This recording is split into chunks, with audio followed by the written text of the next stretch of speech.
Hey guys, it's Jesse, and I'd like to welcome you guys over to my Velocity 2X playthrough.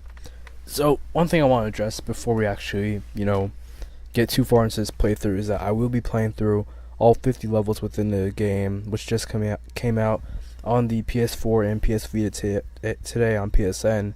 But I won't be, spoiling any of the story elements for two reasons. One, this was originally meant to be, a playthrough of the whole game, story included, but I couldn't figure out how to play the game over again with the story elements included without actually deleting my save file or something of the sort. So I decided, you know what, let me record a spoiler-free review of just me running through the levels.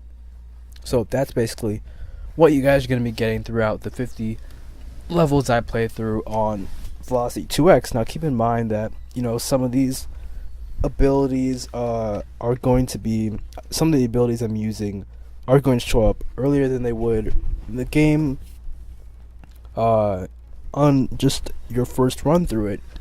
What I noticed in this game versus, Velocity Ultra, or something I just haven't really noticed much in the series itself, is that it does have a little bit of Metroidvania qualities to it. Later on, you're gonna see me, going through one of the levels using an ability to get to one of the what's it called? One of the bonus things with an ability that I wouldn't have gotten until later in the game. So I was kind of surprised that Velocity 2X and maybe even Velocity Ultra has a little bit of inspiration from the Metroidvania genre. But yeah, so Velocity 2X, is a lot of fun. I wasn't too much of a fan of the original Velocity, the PS Mini title, but for some reason, Velocity Ultra, really hooked me. So I was super excited to play Velocity 2X. I was super excited when the game was revealed sometime last year, and so finally getting my hands on it at home and being able to play it at my own pace has been just an absolute blast. And this, like, if you guys haven't already picked it up, it's free for PlayStation Plus. Oh, free quotation marks for PlayStation Plus members, and it's a cross-buy title on PS4 and PS Vita. So I definitely recommend it. And like all good developers, it also has cross-save in there too. So you're going to be able to carry your save progress through the PS4 and the PS Vita. Now, at the time of this recording, I haven't actually played the PS Vita version, but when I do, I'll give you guys my impressions on that. So, on to what you guys are seeing here. This right here is one of the platforming segments in the game, one of the many platforming segments in the game. So what Future Lab basically did is that they built two games in one. They expanded upon and improved the original formula established in Velocity with the normal, ship elements, and at the same time, they allowed Kaitana, the game's protagonist, to actually get out of her ship and embark on some platforming segments reminiscent of the game Flashback. And so I really, really, really love the platforming segments, and I would not be opposed to seeing a game entirely based on Kaitana's platforming just because it's just that much fun. And honestly, I have to say I enjoy platforming more than I do the main ship sections themselves. But yeah, basically the platforming segments have you collecting these little things called Recanium crystals, and later on you're going to be using Kaitana's hand cannons to shoot these numbers. I'm not entirely sure what the technical term is for them, and then you'll get out of your ship and go back and do some other stuff until you beat the end of the level. And I was surprised to find that there's actually a good balance between ship sections. Oh hey, there's a glitch right there. There's actually a glitch in this game where you can use the teleport ability, which Kaitana has from her ship, and use that to actually what's the word I'm looking for? You can use that to kind of step onto those red platforms and walk across them. There was a patch earlier when I first started playing this, or there wasn't a patch, sorry, and it was so much easier to do So you're gonna see me trying to replicate that, but after the most recent patch, which you guys will get as a day one patch probably, it made it a lot harder to do. So there is gonna be a segment, I think it's in this video, where I try to walk on those platforms willingly, and I can't do it.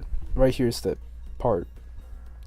But yeah, it's super difficult now, so I'm still trying to figure out how to do that, because that is going to help you shave off a second, if not, maybe a few milliseconds during your playthrough. And for a game like Velocity 2X, those few milliseconds could really count, which is one of the things I really like about this game. It's that it lends itself so easily to speedrunning, and that's kind of what makes it a lot of fun. I enjoyed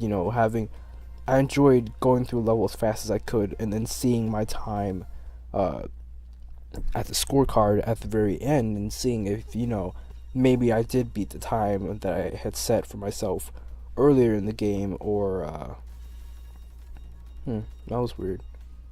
I should have used my telepod to get up there. But anyway, using beating my time that I'd set before, or even just matching it, and tweaking my play style, and to try to better speedrun a section.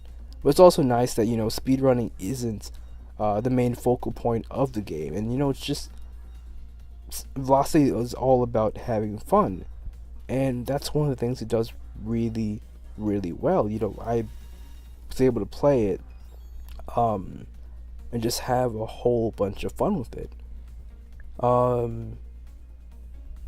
Yeah, in terms of first impressions, that's really all I have to say. We're actually almost done with this video. I'm surprised I talked for that long, but the later videos are going to be quite lengthy. I believe these levels 21 through 30 take about half an hour for me to get through, and 31 through 40 is about, how long would that take?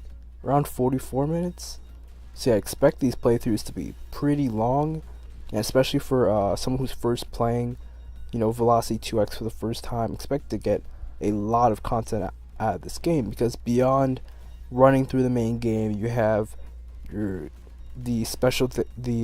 bonus collectibles you want to grab.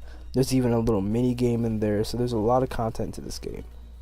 But yeah, so here we are running through one of the many levels in Velocity 2X, and speaking of which, you are going to see a lot of variations in these levels, and that's one of the things that I really liked. The first half of the game is more, spaced, has a more spacey sci-fi feel, as it should. But as you get deeper into the game, the backdrops change, which, looking at this video, this game has absolutely gorgeous backdrops. I hadn't really paid too much attention to that when I was first playing, but wow, Future have really outdone themselves. But yeah, the backdrops, change from a more sci-fi technical feel, and it begins to evolve into something more organic, and there's some vegetation and just little things like that give the game its own bit of personality, and provides a little bit of variety to the game and some more fun to your playthrough. But I think that's basically all I want to say for now, so I will leave you guys with the next half of this video with in-game commentary, I guess, or not commentary, but in-game audio. As you guys can see right back there, I just missed one of the collectibles, so I had to restart and go grab it real quick. But anyway, I'm Jesse, and I'll see you guys later.